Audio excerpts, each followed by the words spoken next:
Bonsoir, nouvelle édition du journal de la rédaction, l'essentiel de l'actualité locale de ce mercredi 5 octobre. Et il sera notamment question du numérique à l'école. Le gouvernement veut allouer un peu plus de 190 millions d'euros à son développement.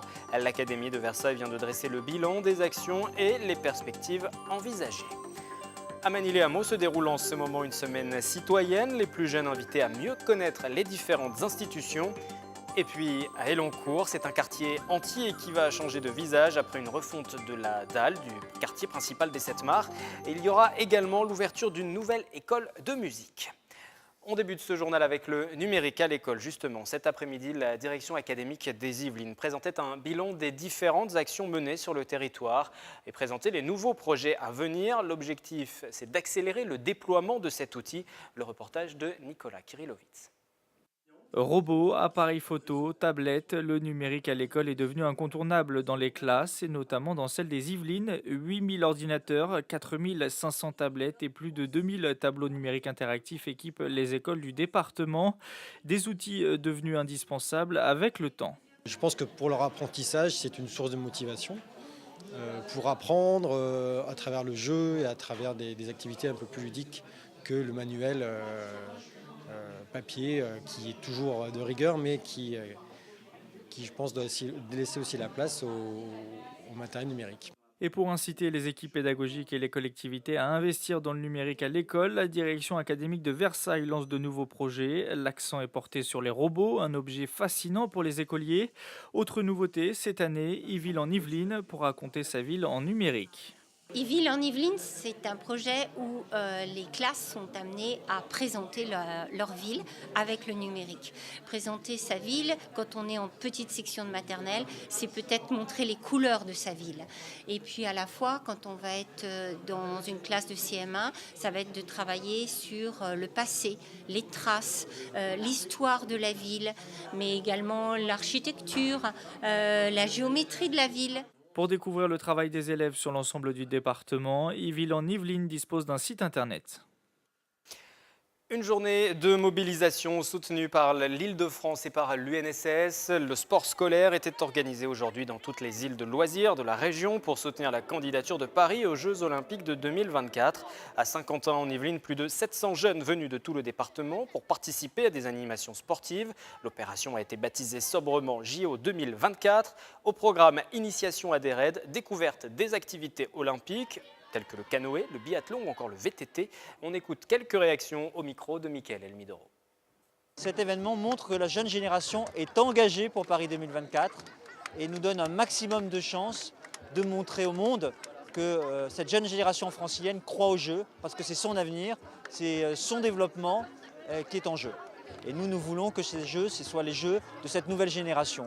Évidemment parce que c'est la génération qui sera la génération des athlètes de 2024, mais aussi parce que cette génération construit l'Île-de-France de demain.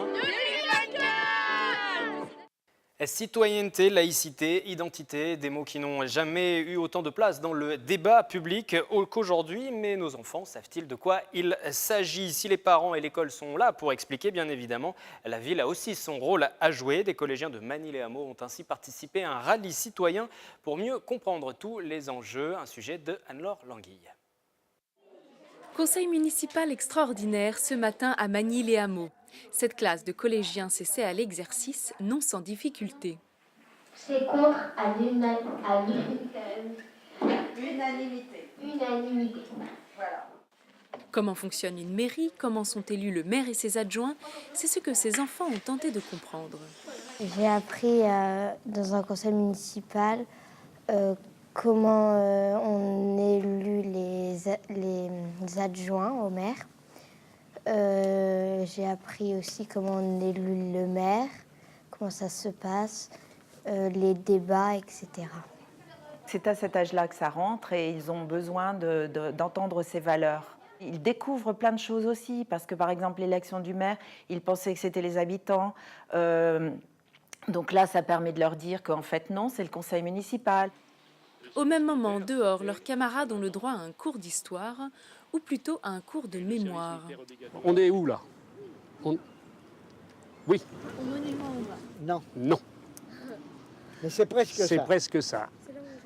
Ça s'appelle le le carré de mémoire. Ces anciens combattants de la guerre d'Algérie partagent leurs souvenirs, plus ou moins douloureux, dans l'espoir de rappeler à ces jeunes esprits qu'il ne faut pas oublier le passé et que la guerre est toujours évitable.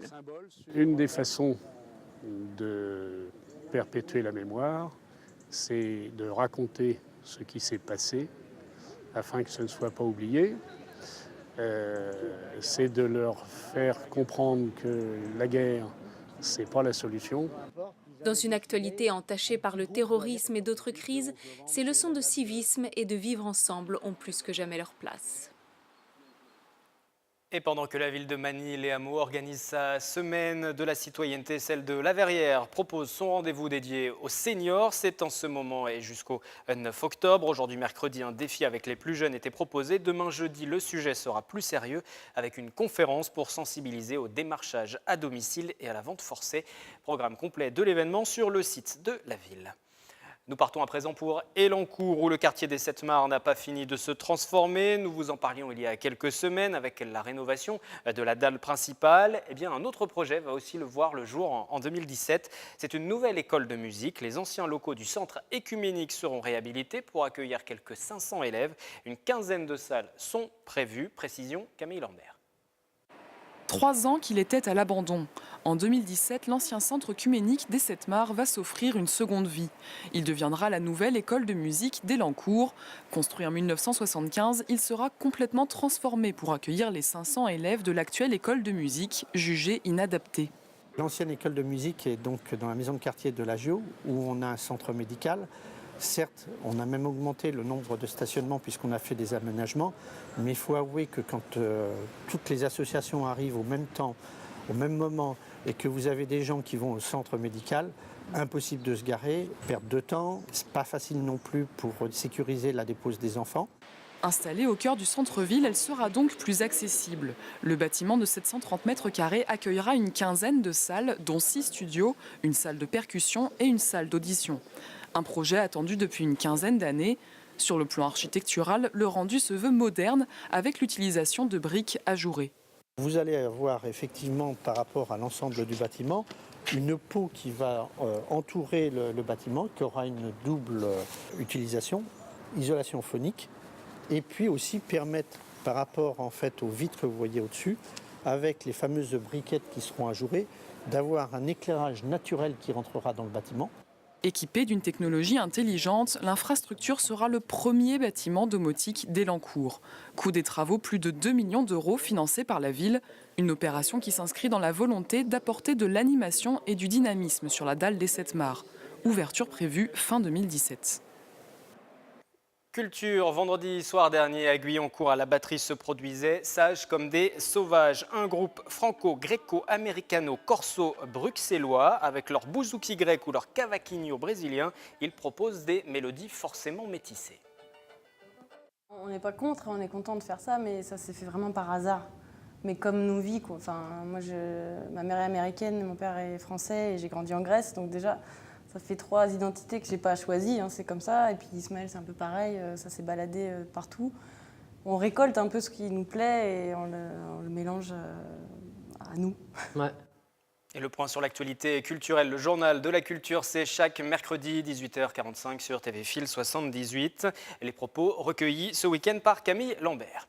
Sport et équitation à présent. Nous vous proposons de découvrir plus précisément l'équitation en Amazone, cette discipline créée au XVIe siècle par Catherine de Médicis qui consiste à monter à cheval avec les jambes du même côté. Dans les Yvelines, c'est au château de plaisir que sont proposés des baptêmes. Mickaël Elmidoro.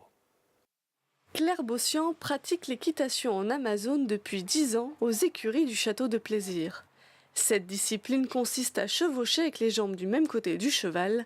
La technique a été inventée au XVIe siècle par les femmes de la royauté. C'est une discipline assez ancienne qui était réservée aux dames nobles. Nous avons des écuyères amazones très célèbres. Sissi, impératrice que tout le monde connaît, qui montait parfaitement en Amazone et qui pratiquait toutes les disciplines de l'Amazone. Donc le dressage, tout le monde a vu Sissi sauter un beau bosquet de fleurs. Pour monter en Amazone, les cavalières s'habillent généralement avec une veste cintrée et une jupe longue. Le cheval est lui équipé d'une selle spéciale composée d'un seul étrier à gauche et de 2 fourches pour enrouler la jambe. La jambe gauche vient se caler sous la fourche inférieure. Par rapport à une selle classique, la selle est plate, le siège est bien en arrière et bien plat. Une selle qui modifie les sensations en loisir ou en compétition. La position des mains est primordiale en Amazone et plus complexe. Il faut vraiment avoir une main fixe parce que comme on n'a pas de jambe à droite, la badine, donc qui est la grande cravache qu'on a à main droite qui remplace notre jambe droite, si on a les mains qui bougent, on fait peur à notre cheval et notre cheval ne comprend pas les ordres qu'on va lui donner. Pour tester cette discipline, des baptêmes sont programmés régulièrement aux écuries du château de Plaisir. Claire, de son côté, espère pratiquer l'Amazone pendant encore une dizaine d'années. Certains se déplacent à cheval, mais d'autres préfèrent malgré tout la voiture. Mais ils se soucient tout autant de l'environnement. Bonne nouvelle pour eux, 28 stations de véhicules électriques vont voir le jour à Saint-Quentin en Yvelines d'ici à 2017. Après le Chesnay ou encore Versailles, il sera possible d'utiliser ce mode de transport dès l'an prochain à travers les 12 communes de l'agglomération. Les négociations sont toujours en cours avec la société Autolib. Selon nos confrères du Parisien, il devrait en coûter à Saint-Quentin en Yvelines à l'agglomération quelques 60 000 € par station. On notera que ce projet devait initialement voir le jour cet automne. Merci de nous avoir suivis. Tous les reportages sont à retrouver sur le www.tvfil78.com. Vous en avez l'habitude. Prochain journal demain aux horaires habituels.